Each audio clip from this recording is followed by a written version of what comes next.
Voici ce qu'il faut faire si vous faites dans une école en Chine et que vous avez déjà soutenu et votre visa est en cours d'expiration et vous souhaitez changer d'université. Voilà ce que vous devez faire. Vous devez vous rendre au niveau du PSB pour apply pour un stay visa. Le PSB va vous donner un stay visa d'une durée de minimum 1 mois. Donc, lorsqu'on va vous donner le visa d'1 mois, vous allez pouvoir avoir le temps de changer de province ou alors de ville.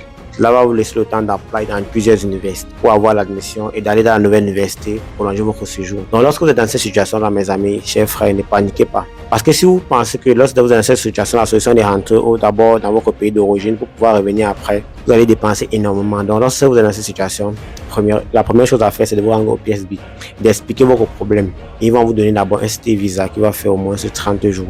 Et pendant ces 30 jours-là, vous serez en train de chercher vivement une université. Donc, les gars, généralement, j'ai suivi plusieurs gars qui ont déjà eu à affronter ce genre de situation. Et ils ont toujours cru que la solution était d'abord de faire un backup pour pouvoir revenir après. À cause de cela, d'autres sont mis en situation irrégulière, même porter des amendes, tout ça. Donc, les gars, je vous dis, lorsque vous êtes dans une telle situation, la première chose à faire est de demander conseil à tous ceux qui sont autour de vous. C'est notamment les grands frères, les anciens, ou alors, vous pouvez même prendre aussi généralement des conseils même chez vos petits, parce que généralement en Chine, l'erreur que beaucoup commettent, c'est qu'ils se disent que non, il faut juste être ancien avec les années. Ancien, ce n'est pas forcément avec les années, ancien, c'est avec l'expérience, la maturité, c'est que tu as le vécu. Parce qu'il y a des anciens qui ont fait tellement d'années en Chine, mais qui n'ont pas vécu, c'est que d'autres qui n'ont pas fait ce nombre d'années ont déjà eu à vivre. Donc les gars, lorsque vous êtes dans une situation en Chine, ne paniquez pas. Premièrement, il y a des groupes WeChat pour ça. Contactez des personnes qui maîtrisent vraiment plusieurs domaines et ils vont vous apporter leur aide. C'était M. Chinois, le messager de la Chine.